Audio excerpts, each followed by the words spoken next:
Status terkini mengenai kesihatan mental telah mencatatkan seramai 13.246 pesakit sedang mendapatkan rawatan di perkhidmatan psikiatri dan psikologi. Di negara jiran Malaysia, menurut sumber media, isu kesihatan mental turut dikaitkan dengan tingkah laku bunuh diri, di mana terdapat 631 kes dilaporkan pada tahun 2020 dan 1.142 kes dilaporkan pada tahun 2021. Jumlah kes bagi tahun 2021 sahaja menunjukkan peningkatan ketara, yaitu sebanyak 81% berbanding tahun 2020. Dan lebih membimbangkan lagi, gejala mental turut menular kepada golongan kanak-kanak. Di Malaysia, seorang daripada 20 orang kanak-kanak yang berusia 5 hingga 9 tahun dikatakan mengalami gangguan mental.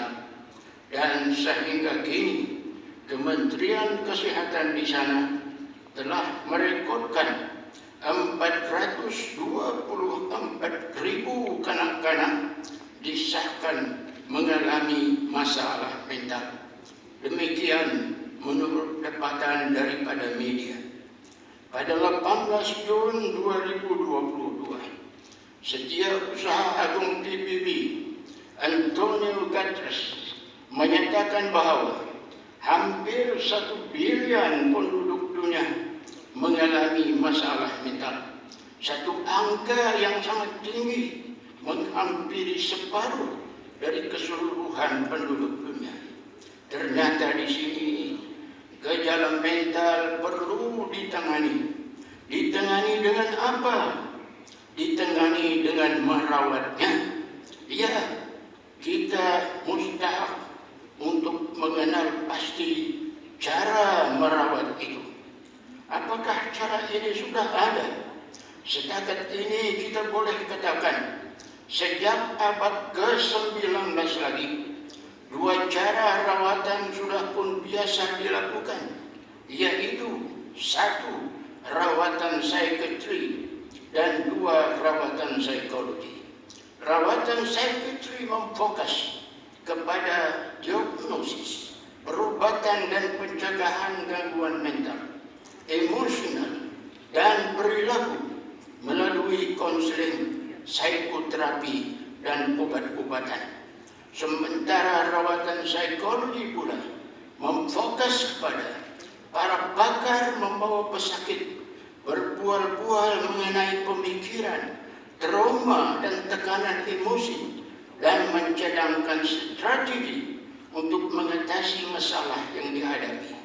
Adalah rawatan psikologi itu lebih kepada terapi. Inilah 2 cara rawatan yang ada, yang sudah sekian lama digunakan, namun belum pernah didengar atau dirumus sebagai rawatan-rawatan ini berjaya secara tuntas. Nah, di sini tidakkah masih perlu bagi kita untuk melihat gandingan lain sebagai pelengkap kepada rawatan-rawatan psikiatri dan psikologi? Iya, sangat perlu, amat perlu. Berdasarkan gejala mental terus meningkat, walaupun rawatan-rawatan psikiatri dan psikologi sudah sekian lama diperkenalkan. Kita tidak menolak, sama sekali tidak menolak rawatan yang sedia ada, yang berupa terapi-terapian dan obat-obatan yang dicipta. Tetapi di samping itu, kita juga perlu tahu bahawa penyakit mental pangkalannya ialah di hati. Hati dalam bahasa Al-Quran ialah qalb. Hati adalah penentu utama kesihatan mental. Jika hati sehat, mencerminkan perilaku yang baik. Sebaliknya jika hati sakit, mencerminkan perilaku yang buruk. Menurut Imam Al-Ghazali rahimahullah, perilaku atau akhlak yang buruk adalah merupakan penyakit hati dan gangguan kejiwaan.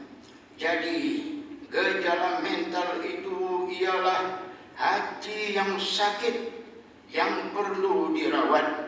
Tetapi dengan apakah hati itu dirawat?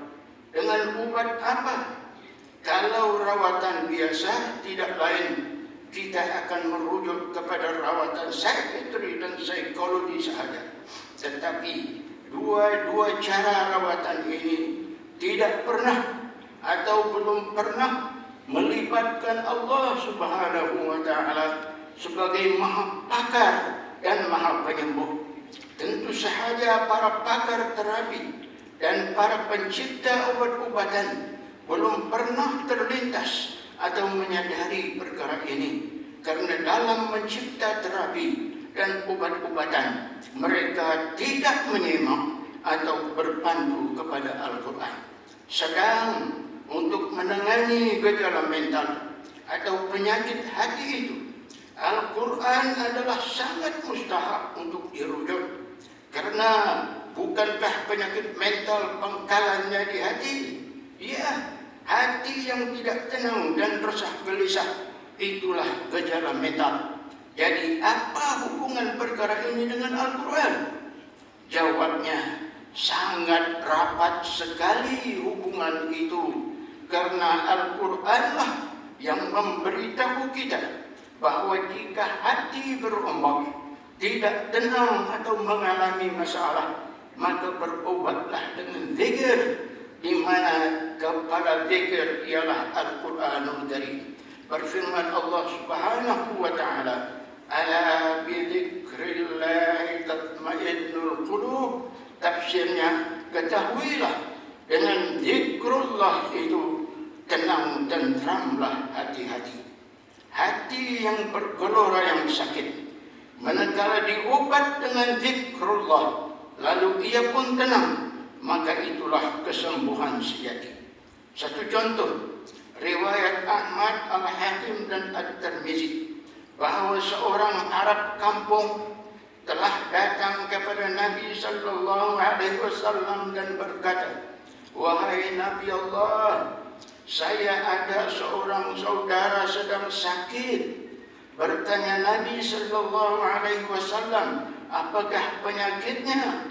Menjawab orang Arab, "Dia sakit gila." Lalu Nabi sallallahu alaihi wasallam pun menyuruh supaya pesakit itu dibawa kepada baginda. Baginda meruqyahnya, menjampinya dengan ayat-ayat berikut. 1. Surah Al-Fatihah. 2. Surah Al-Baqarah, ayat-ayat 1 hingga 5, ayat Al-Kursi, dan 3 ayat terakhir. 3. Surah Ali Imran ayat 18. 4. Surah Al-A'raf ayat 54. 5. Surah Al-Mu'minun ayat 116. 6. Surah Al-Jin ayat 3. 7. Surah As-Saffat ayat 1 hingga 10. 8. 3 ayat terakhir dari surah Al-Hasyr. 9 surah Al-Ikhlas, Qul huwallahu ahad. 10 surah Al-Falaq, Qul a'udzu birabbil falaq. Dan 11 surah An-Nas, Qul a'udzu birabbin nas. Berkata ulama, ayat-ayat ini tidak hanya digunakan untuk meruqyah orang gila semata-mata, tetapi ia juga untuk bermacam-macam penyakit lain. Ini baru satu contoh Nabi merawat orang gila. Penyakit gila adalah seberat-berat gejala mental. Telah meriwayatkan Ibnu Daris daripada Sa'id bin Jubair bahwa Sa'id pernah membacakan surah Yasin ke atas seorang lelaki pesakit gila, lalu lelaki itu sembuh. Di zaman Sayyidina Umar bin Khattab radhiyallahu anhu telah berlaku ke atas Kaisar Maharaja Rom tekanan mental.